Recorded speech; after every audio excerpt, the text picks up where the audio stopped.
ಕರ್ನಾಟಕದಲ್ಲಿ ಭದ್ರಕೋಟೆಗಳು ಚಿತ್ರವಾಗಿದೆ. ಡಿಕೆಶಿ ಭದ್ರಕೋಟೆ ಬೆಂಗಳೂರು ಗ್ರಾಮಾಂತರವನ್ನ ಬಿಜೆಪಿ ಗೆದ್ದಿದೆ.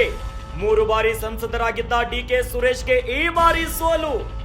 ಬೆಂಗಳೂರು ಗ್ರಾಮಾಂತರದಲ್ಲಿ ಬಿಜೆಪಿಯ ಡಾಕ್ಟರ್ ಮಂಜುನಾಥ್ ಗೆಲುವನ್ನ ಕಂಡುಕೊಂಡಿದ್ದಾರೆ. ಜೆಡಿಎಸ್ ಭದ್ರಕೋಟೆ ಹಾಸನದಲ್ಲಿ ಜೆಡಿಎಸ್ಗೆನೆ ಮುಖಭಂಗವಾಗಿಬಿಟ್ಟಿದೆ. ಸೋತು ಸುಣ್ಣವಾದ pen drive star Prajwal Revanna ಗೌಡರ ಮೊಮ್ಮಗನನ್ನ ಸೋಲಿಸಿದ ಪುಟ್ಟಸ್ವಾಮಿ ಗೌಡ ಮೊಮ್ಮಗ. ಈ ಹಿಂದೆ ದೇವೇಗೌಡರನ್ನು ಸಹ ಸೋಲಿಸಿದ್ರು ಪುಟ್ಟಸ್ವಾಮಿ ಗೌಡ. ಈ ಬಾರಿಯ ಲೋಕ ಸಮರದಲ್ಲಿ ಬೆಂಗಳೂರು ಗ್ರಾಮಾಂತರವಂತೂ ಹೈ ವೋಲ್ಟೇಜ್ ಕ್ಷೇತ್ರವಾಗಿ ಕಂಡುಕೊಂಡಿದ್ದು, ಆದ್ರೆ ಡಿಕೆಶಿಯ ಭದ್ರಕೋಟೆ ಈ ಬಾರಿ ಬಿದ್ದು ಹೋಗಿಬಿಟ್ಟಿದೆ. ಬಿಜೆಪಿ ಅದನ್ನ ಆಕ್ರಮಣ ಮಾಡಿಕೊಂಡಿದೆ. 3 ಬಾರಿ ಸಂಸದರಾಗಿದ್ದ ಡಿಕೆ ಸುರೇಶ್ಗೆ ಈ ಬಾರಿ ಸೋಲು. ಎಲ್ಲರ ಹೃದಯವನ್ನ ಗೆದ್ದು ಬಿಟ್ಟಿದ್ದಾರೆ ಡಾಕ್ಟರ್ ಮಂಜುನಾಥ್ ಅವರು. ಇನ್ನು ಜೆಡಿಎಸ್ ಭದ್ರಕೋಟೆ ಅನ್ಸ್ಕೊಂಡಿರೋದು ಹಾಸನ. ಆದ್ರೆ ಈ ಬಾರಿ ಜೆಡಿಎಸ್ಗೆ ದೊಡ್ಡ ಮುಖಭಂಗ ಆಗಿದೆ. ಯಾರಿಂದ ಸೋತಿರಬಹುದು?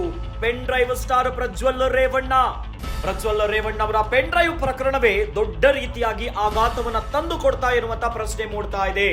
ದೊಡ್ಡ ಗೌಡರ ಮೊಮ್ಮಗನನ್ನ ಸೋಲಿಸಿದ್ದಾರೆ ಪುಟ್ಟಸ್ವಾಮಿ ಗೌಡ ಅವರ ಮೊಮ್ಮಗ. ಈ ಹಿಂದೆ ಕೂಡ ದೇವೇಗೌಡರನ್ನು ಕೂಡ ಪುಟ್ಟಸ್ವಾಮಿ ಗೌಡ ಅವರು ಸೋಲಿಸಿದ್ರು.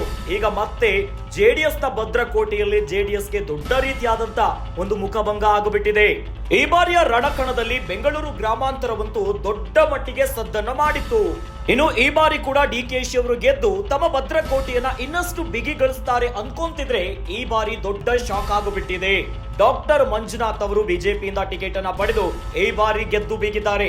ಇನ್ನು ಜೆಡಿಎಸ್ ನ ಭದ್ರಕೋಟೆಯಾಗಿರುವಂತಹ ಹಾಸನದಲ್ಲೂ ಕೂಡ ಜೆಡಿಎಸ್ಗೆ ದೊಡ್ಡ ರೀತಿಯಾದಂತಹ ಒಂದು ಮುಖಭಂಗ ಆಗಿದೆ. Pen drive star Prajwal Revanna ಸೋತು ಬಿಟ್ಟಿದ್ದಾರೆ.